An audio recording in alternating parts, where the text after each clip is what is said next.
Vous êtes sur Radio Spoutnik, ici Marie Clairville. Et Jean-Baptiste Mendes. Et voici les titres d'aujourd'hui. Nuit debout était lancée le 31 mars, place de la République à Paris, prolongeant la mobilisation contre la loi El Khomri.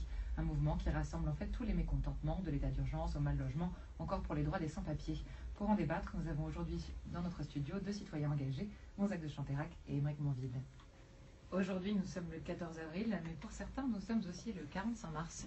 Depuis jeudi 31 mars, il y a 2 semaines donc, la place de la République héberge des jeunes et des moins jeunes venus passer leur nuit debout. Des nuits debout qui se sont exportées ailleurs en France, mais toujours en mars, pour protester contre la loi travail à l'origine, mais aussi, voire surtout, pour discuter et échanger, pour remettre l'humain au cœur des préoccupations et pour se réapproprier, disent-ils, la parole et l'espace public. Émeric Monville, vous êtes membre de la commission exécutive du pôle de Renaissance communiste en France. Vous étiez aussi présent place de la République. Vous soutenez le mouvement de la Nuit debout. Vous l'estimez donc en adéquation, aussi bien dans la forme que dans la fond, avec la raison d'être communiste. Est-ce que c'est le grand soir? Alors, le soutien que nous apportons au nom du PRC est un soutien critique, sous condition évidemment. C'est-à-dire qu'on pense que c'est une lutte de plus qui vient s'ajouter, qui est tout à fait significative, qui montre une nouvelle étape effectivement, et surtout la participation de nouveaux acteurs, mais elle ne saurait se substituer aux luttes qui existent déjà et qui sont principalement portées par le mouvement des travailleurs et dans la contradiction essentielle, dans le lieu essentiel de la contradiction, dans le mode de production capitaliste, qui est l'entreprise. Donc effectivement, il y a plusieurs éléments dans Nuit debout, et nous saluons les plus progressistes et nous essayons de travailler avec eux. Ce seraient lesquels les plus progressistes? Si vous voulez, il y a différentes couches sociologiques. Quand je vois par exemple les premiers porte-paroles qu'ils se sont donnés, un économiste comme Frédéric Lordon, j'observe son positionnement. C'est quelqu'un qui va dans le bon sens, me semble-t-il, qui a commencé très à droite. Hein. Lui-même était, je crois qu'il votait à droite, puis il était régulationniste en un sens anti-marxiste. Ça m'a été confirmé par pas mal de ses collègues au CNRS d'ailleurs. Et bon, aujourd'hui, il prône la sortie de l'euro. Il y a encore une semaine, il disait nous ne savons pas trop ce qu'on va faire, enfin nous ne revendiquons rien, et aujourd'hui il vient de lancer le mot d'ordre de grève générale. Timide d'ailleurs, à mon avis, je pense que s'il avait été peut-être mieux conseillé, le mot d'ordre pertinent, il me semble, c'est d'ailleurs ce qu'on lance nous au PRCF, c'est grève générale interprofessionnelle reconductible. C'est quelque chose avec lequel il faut travailler. Effectivement, ça va aussi avec une jonction bien sûr avec les syndicats, la CGT, la FSU, et les éléments évidemment les plus batailleurs en son sein. Ce qui est intéressant, c'est que c'est un mouvement qui est surgi de la lutte contre la loi El Khomri, donc sur des bases sociales. Donc contrairement à ce que veulent faire croire les détracteurs, disons, de ce mouvement, c'est pas du tout une lutte sociétale. Enfin, il y a des éléments évidemment de la petite bourgeoisie qu'on appelle bobo, si vous voulez, ça existe ces gens-là, je n'ai jamais dit le contraire. Vous avez aussi parmi cette petite bourgeoisie des gens qui vont effectivement de bon sens, ça existe, ça a toujours existé, ça s'appelle la gauche progressiste, quoi, si vous voulez. Et effectivement, vous avez des... si ces luttes embrayent, disons, sur un mouvement sérieux, revendicatif, sur des bases sociales, sur la contradiction au gouvernement Hollande, et notamment, c'est pour ça qu'il faut absolument montrer le lien qu'il y a entre la loi El Khomri et les directives de l'Union européenne, puisqu'en fait c'est la mise en musique de directives de l'Union européenne, et replacer ça dans un contexte international, c'est-à-dire qu'il faut absolument montrer que lutter contre la signification géopolitique du gouvernement Hollande qui nous a remis encore plus dans l'OTAN. On a franchi un palier de plus au début de l'année. Donc quand j'entends, y compris, j'ai vu récemment les thèses les plus conspirationnistes, les plus folles, dire c'est une nouvelle révolution orange, il y a, je sais pas, Soros derrière, j'ai entendu des choses comme ça. A priori, ce mouvement-là gêne le gouvernement Hollande. Le gouvernement Hollande est littéralement le caniche des États-Unis. Donc on m'explique en quoi ce mouvement serait piloté par les États-Unis. Ça me semble complètement aberrant. Effectivement, tout le monde n'est pas marxiste-léniniste dans ce mouvement. Nous pensons que le marxisme-léninisme est la forme la plus sérieuse qu'a pris le mouvement ouvrier dans l'histoire, une forme éprouvée, effectivement, qui demande à être actualisée, disons, faire l'analyse concrète de la situation concrète aujourd'hui, avec un certain point de vue de classe et une analyse marxiste solide. Et nous pensons que ces jeunes-là vont aussi apprendre la politique. Il y a effectivement beaucoup de jeunes. Le terme de jeune n'est pas une catégorie sociale, évidemment. Il faut voir effectivement quel type de jeunes sont là. Effectivement, le terme même de nuit debout pose un énorme problème, au sens où il est déjà entaché d'une certaine justement position de classe, un peu petit bourgeois, parce que évidemment ça ne s'adresse pas directement au monde du travail, parce que de toute façon, jour debout, je comprends, mais quand vous faites le 3-8, c'est plus difficile, quand vous avez effectivement des familles. Voilà, rien que déjà, il y a un problème dans la définition même, mais que la jeunesse se mobilise à partir d'une loi sociale, on l'attendait depuis longtemps, on a vu les indignés, on a vu à peu près la même chose en Grèce. On se demandait pourquoi le pays classique des classes, je ne fais que citer Lénine, et la France, pourquoi ne développait pas, pourquoi la jeunesse n'est pas dans la rue. Moi, ça m'a fait énormément de bien aussi, je peux vous dire, en tant que quarantenaire, futur quadra, parce que évidemment, c'est pas du tout la génération de gens ahuris d'Internet, pétochards derrière leur ordinateur, incapables de faire de la politique, de se rencontrer. Voilà, la politique, c'est quand même, c'est charnel, ça se fait dans la rue quand même. Ben, c'est un drôle de pays, la France, parce que quand vous voyez que même la droite défile, prend la rue, vous savez que la droite aux États-Unis, elle fait des tea parties. Elle n'est pas du tout. En France, ça se passe dans la rue, de toute façon. Gonzague de Chanterac, vous êtes attaché parlementaire auprès du député Les Républicains Yannick Moreau, et vous êtes allé faire un tour dans la rue, vous êtes allé place de la République mardi.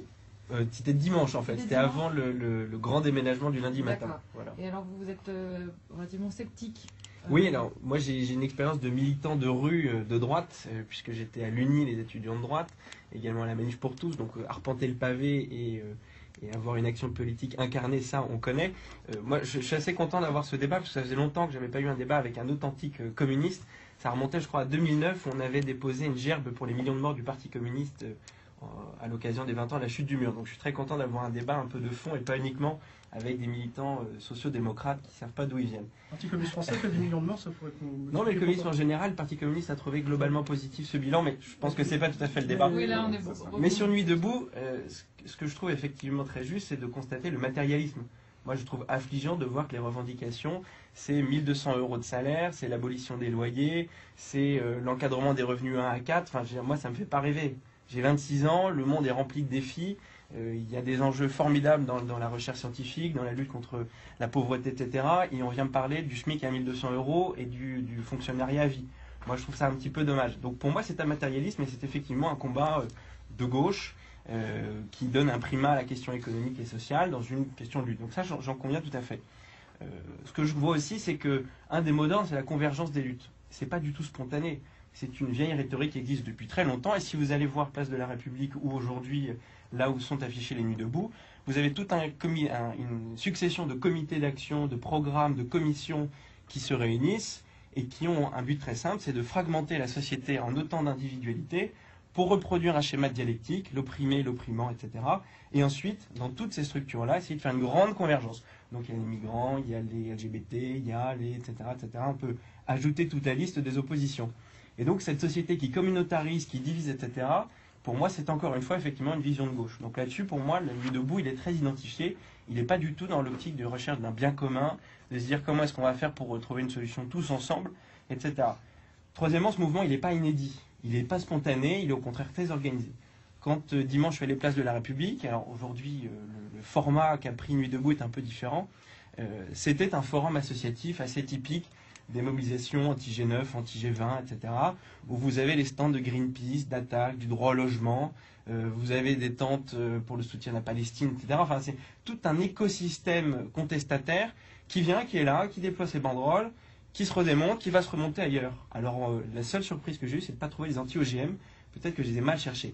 Mais pour moi, cette contestation, elle est très régulière. Et on l'a vu, en creusant un petit peu, les autorisations de manifester ont été déposées par des organisations syndicales, la CNT est présente. Quand on se balade un peu, on voit des binômes de trentenaires avec des sacs Quechua de 40 litres, dans lesquels il y a probablement pas que des lunettes de soleil, des tongs, mais plutôt des lunettes de plongée, des chiffons imbibés de citron pour éviter les gaz lacrymogènes. Enfin, plutôt du matériel militant pour avoir un militantisme de rue. En revanche, je ne suis pas tout à fait d'accord sur l'idée de dire que dans ce mouvement, il n'y a pas de bobos. Moi, ce que j'ai vu sur place, j'ai pas dit ça, c'est beaucoup de curieux, beaucoup de jeunes, au contraire très bobos, qui sont venus rêvasser un petit peu et se dire « Tiens, la révolution, c'est bien ». Mais ils sont, à mon avis, à des années-lumière de ceux qui ont fait la commune, les barricades, etc. Il n'y a aucun rapport entre les jeunes qui se prennent en photo, qui font une photo collective sur la place de la République, et les luttes rêvées de la semaine sanglante et du temps des cerises. Pour moi, on en est très loin. Ce qui est vrai, c'est qu'il y a beaucoup d'idiots utiles qui sont venus là-dedans, et très peu de vrais prolétaires aujourd'hui. Donc voilà, moi je ne partage pas tout à fait cette analyse. Pour prendre un peu de recul, je pense que c'est quand même un mouvement très parigo-centré. Bon, ok, c'est le 45 mars, un 46, un 47, mais on n'est pas du tout sur des mobilisations comme il y a eu, notamment, je reparle de la Manif pour tous, de plusieurs centaines de milliers de gens qui venaient vraiment de tous horizons, qui convergeaient à Paris avec une mobilisation qui a duré 3 ans, qui continue encore, puisque les veilleurs et les sentinelles qui ont essayé aussi d'avoir cette action de rue, cette action de philosophie, de réflexion, de se poser la question, ils faisaient une veillée encore mardi soir sur le thème du peuple, avec des réflexions philosophiques, dire qu'est-ce qu'un peuple, d'où naît un peuple, est-ce qu'il a une conscience, est-ce qu'il a une limite, est-ce qu'il a une frontière. À Nantes, la semaine dernière, c'était la première du Debout, mais c'était la 141e veillée. Alors on peut se poser la question, pourquoi il y a une telle différence de traitement médiatique? Voilà, ça je pense que c'est une question qu'on pourra peut-être aborder. Cela dit, la Nuit debout, ils sont pas que à Paris, là, ils sont quand même... Ils commencent à se développer effectivement, mais comme vous avez d'autres mobilisations qui se sont développées, la question est de savoir quel est le noyau. Si le noyau c'est le même que les noyaux de Samizdat, d'Indy Media, de tous les forums contestataires qui existent partout, à Nantes, moi je grandis à Nantes, vous avez un local qu'on appelle B17, qui est boulevard Bellamy, qui est le lieu de rencontre, qui est une forme de maison du peuple dans lequel toutes les associations viennent, etc. Donc vous pouvez effectivement avoir 50, 60. À La Roche-sur-Yon, ville où j'ai fait mes études, préfecture de la Vendée, vous avez 50 personnes. Vous regardez les photos, vous avez les militants d'une tendance très à gauche du Parti Socialiste, vous avez des militants du PCF, etc. etc. Mais vous n'avez pas l'homme de la rue, vous n'avez pas la mère célibataire avec 3 enfants à charge qui essaie de cumuler 2 petits emplois. Donc pour moi, c'est quelque chose qui se rêve et qui se rêve d'une désillusion du socialisme depuis 2012. La gauche s'est rendue compte qu'une nouvelle fois, elle a été trahie parce que la gauche, en application des idées, soit c'est un massacre et un désastre et une catastrophe, soit c'est une désillusion complète parce qu'ils se rendent compte qu'au bout de 2 ans, les grands rêves ne tiennent pas face aux réalités. Et je pense que c'est cette désillusion-là qui aujourd'hui fait que Nuit debout, vous avez beaucoup de gens qui se disent comment est-ce qu'on peut réinventer une forme de gauche. Voilà. Oui, mais alors du coup... Alors, je pense que mon contradicteur donnait une des explications justement à ce qui est un petit peu dans la tête de ces jeunes-là. Et malheureusement, ils pensent un petit peu comme mon contradicteur quant à un certain anticommunisme pour certains. Parce que, écoutez, quand on reprend les thèses de Stéphane Courtois, puisque c'est de ça dont il s'agit, dont j'ai été l'élève. Oui. Bon, Stéphane Courtois a été contredit par ses propres co-auteurs dans son fameux livre noir.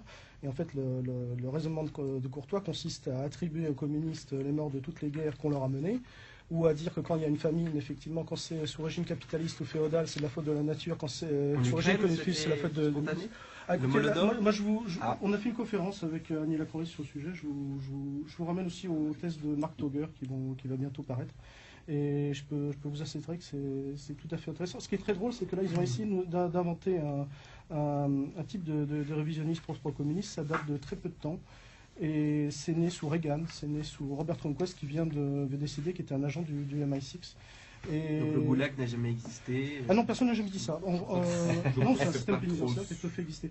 Alors, mais effectivement, à partir de ce préjugé anticommuniste qui perdure dans la gauche, et effectivement, la social-démocratie embarque la jeunesse dans tous ces programmes de trahison depuis un temps mémorial.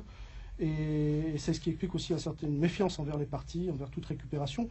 Pour l'instant, je dirais que moi, ça m'intéresse ce thème de récupération, parce qu'a priori, il pourrait même se produire le fait qu'une certaine social-démocratie, là au sens propre, celle autour du monde diplomatique, essaie de récupérer ce mouvement, qui est un mouvement de travailleurs.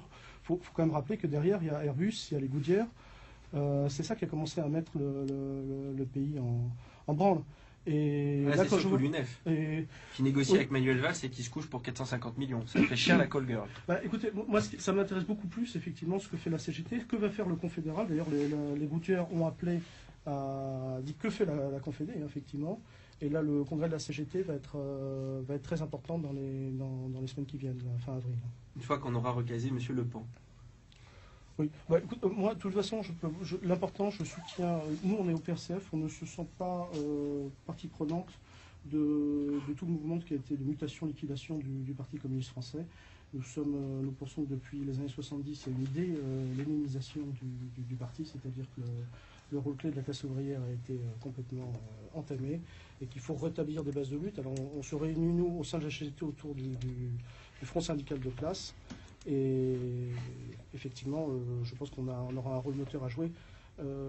Donc effectivement, nous craignons... Il manque plus que Léon Blum et on sera revenu au début du XXe siècle. C'est formidable. Si on revenait à Nuit debout... Léon Blum, excusez-moi, j'ai pas bien compris le populaire. Est-ce que vous n'êtes pas hyper optimiste sur une éventuelle action politique à partir de ce mouvement. Alors pour vous, c'est juste... Moi, je pense qu'il y a un effet de grossissement, c'est-à-dire qu'il y a effectivement un début de contestation, que c'est à mesure de la déception à gauche. Il suffit de voir, aujourd'hui, François Hollande est entre 12 et 13% d'intention de vote. C'est quand même assez inquiétant pour quelqu'un qui, il y a encore 4 ans, faisait 50, et quelques. Donc tout ce bloc de gauche... Sur juste l'expression de oui, je pense. Parce que la gauche est beaucoup plus habituée à une mobilisation permanente.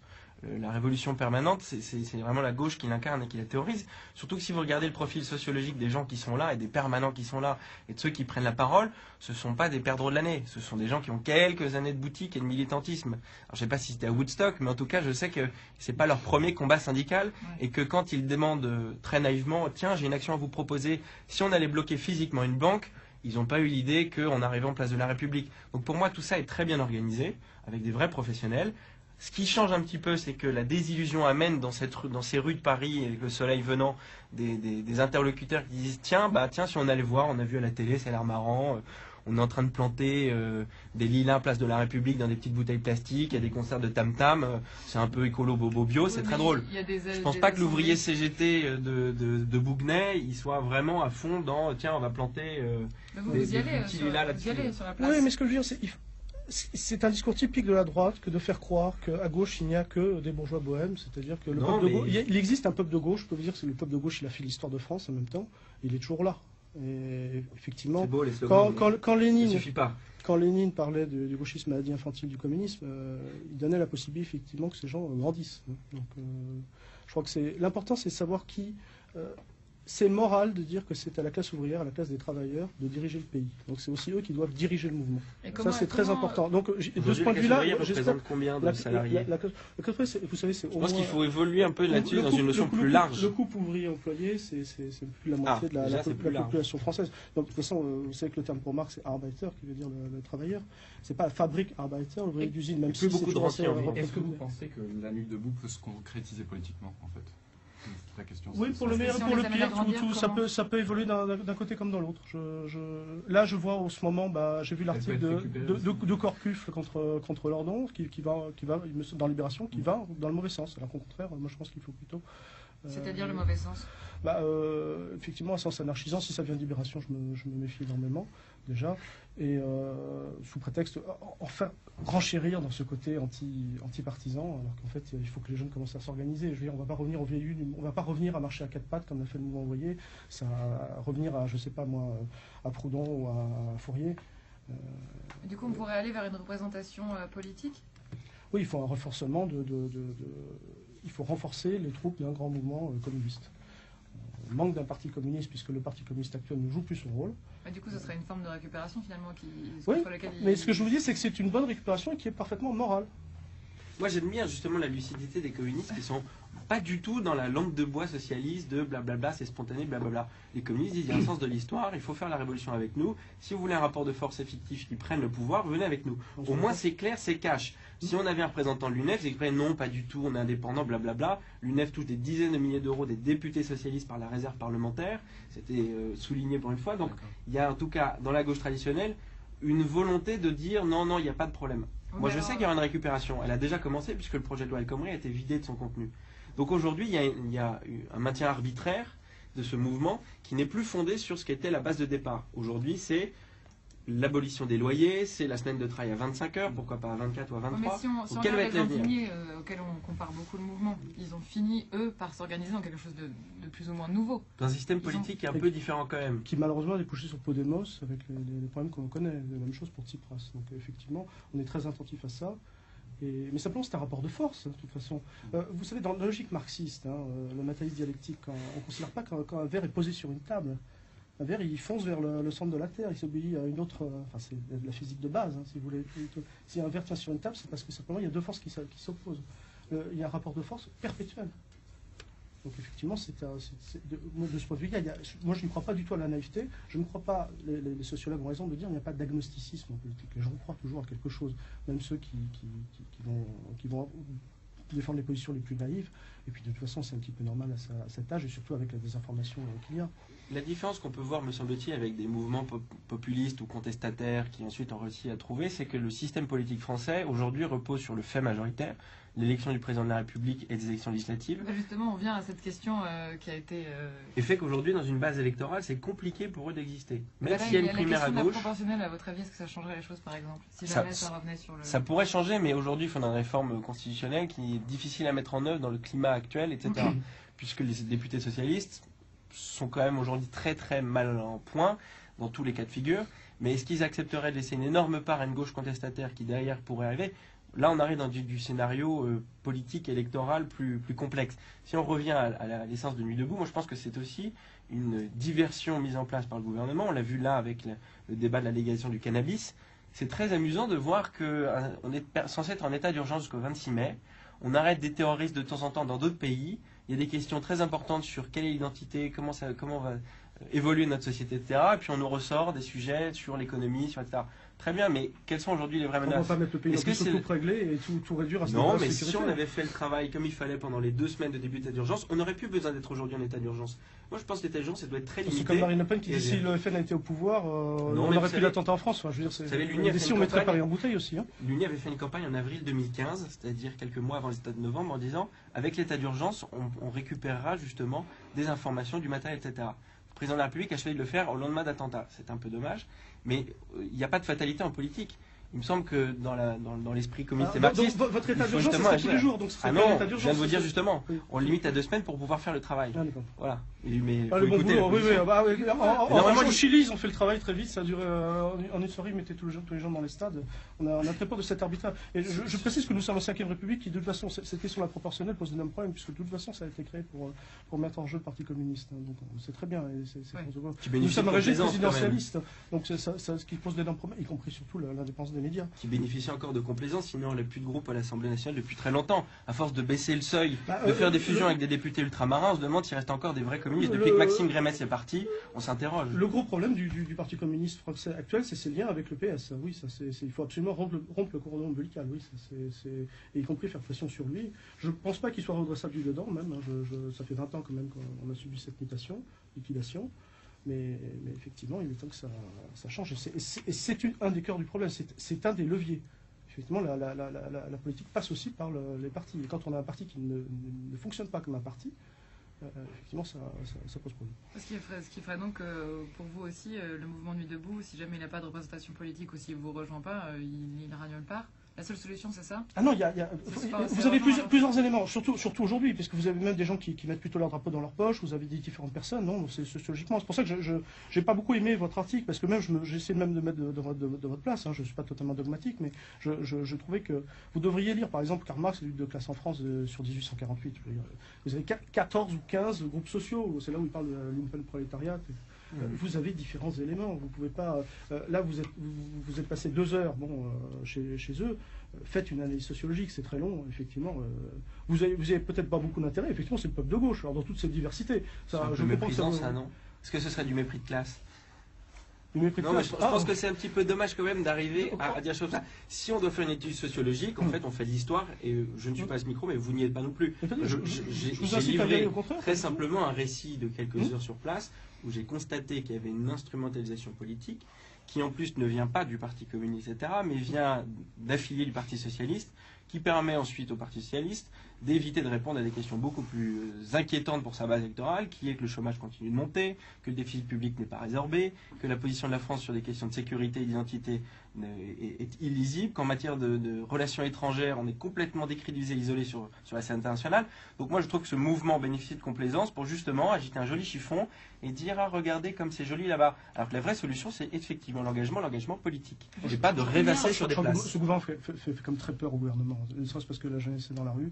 Mais sur une la forme de sociale. jeunesse. Et- Une forme de jeunesse. Toutes les études c'est montrent vrai. que la jeunesse a glissé à droite et que c'est même Marine Le Pen qui arrive en tête des intentions de vote. Oui, non, mais Vous aviez encore une vous étude avez de voulu Ipsos faire la disparaître le semaine peuple de dernière. gauche et je vais vous dire, il va revenir très Juste le fort. mot de la fin. s'il vous plaît. Oui, le mot de la fin pour vous, c'est quoi l'avenir alors? C'est quoi la suite pour ce mouvement? À voir, mais c'est comme de toute façon très positif que la jeunesse revienne dans la rue sur des positions sociales. Et je salue ça. Très bien, et vous? Je pense, et ce sera ma seule incartade marxiste, que l'histoire a plus d'imagination que nous et qu'on verra bien ce que ça deviendra, mais que c'est une forme de jeunesse très limitée qui s'exprime aujourd'hui, le reste de la jeunesse, elle veut travailler. Quand 60 personnes bloquent la faculté de pense que Tobléac, aussi, 3000 veulent veulent passer leurs examens. Quand 60 aujourd'hui bloquent une faculté pour empêcher les examens, 3000 veulent les passer. Si vous êtes dans un système démocratique, qu'est-ce qui se passe? Les gens qui normalement sont majoritaires étudient pour travailler et redresser le pays. Je pense que c'est l'engagement qu'il faut leur souhaiter. Merci beaucoup. Merci. Merci.